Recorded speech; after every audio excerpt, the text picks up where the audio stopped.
नमस्कार. मी इथे चंद्रकांत बोरगडवर उभा. शेजारी आपण पाहत असे 1 कोटीचं संकल्प केलेला आहे, पण त्याचा साक्षीदार मी आहे. कारण 17 वर्षापूर्वी आम्ही इथे एक देवराई केली होती 400 झाडांची.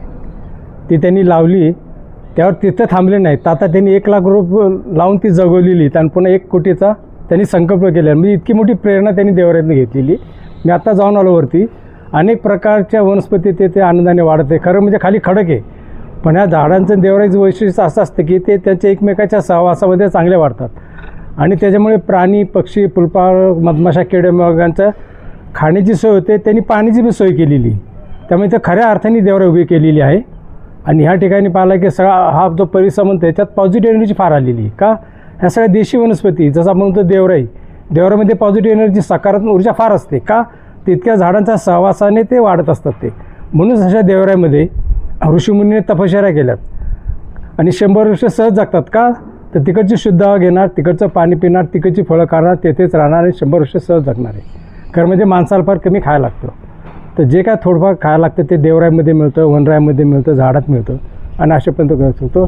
तर खरं म्हणजे हा देवराईतले आम्हाला हे ऋषीमुनीच भेटलेले आहेत. आज हे खूप माझी इच्छा होती की यांना जाऊन आज भेटावा. सकाळी मी लवकर नगरला गेलो, पण येताना म्हटलं मी नक्कीच या देवराईला भेट देणार आहे. ते नुसत्या देवराईत लावून 400-500 झाडं थांबले नाहीत, तर अनेक लाखो झाडं यांनी ते लावलेली आणि विशेष म्हणजे ती जगवलेली आहेत. आणि पक्ष्यांसुद्धा विचार केला, त्यांच्यासाठी थोडे बर्ड फीडरसुद्धा बसवलेले आहेत. ते सांगतात की सकाळी जो 50-60 किलो धान्य लागतं यांना, सकाळी ते भरतात, संध्याकाळी ते रिकामं झालेलं असतं. म्हणजे बघा, लोकांना आपल्या प्रपंचाच फक्त विचार करतात, बायका मुलांचा, पण ह्यांनी स्वतःचा विचार करता करता प्राणी, पक्षी, किड्या, मुंगासुद्धा विचार केलेला आहे की त्यांना पाणी मिळावं, त्या अन्न मिळावं. खरोखरच तुमच्या कार्याला सलाम. मला फार बरं वाटलं ह्याच इथं देऊन. आणि माझ्या शुभेच्छा तुमच्या कोटीला. तुमच्या हातून अशीच ईश्वराची म्हणजे पृथ्वीची सेवा घडो. खरं म्हणजे आता आपला आयुष्य बॅक टू नेचर आहे. आपल्या माणसाच्या 400 पिढ्या झालेल्या आहेत आणि आता परत करायची वेळ आलेली आहे.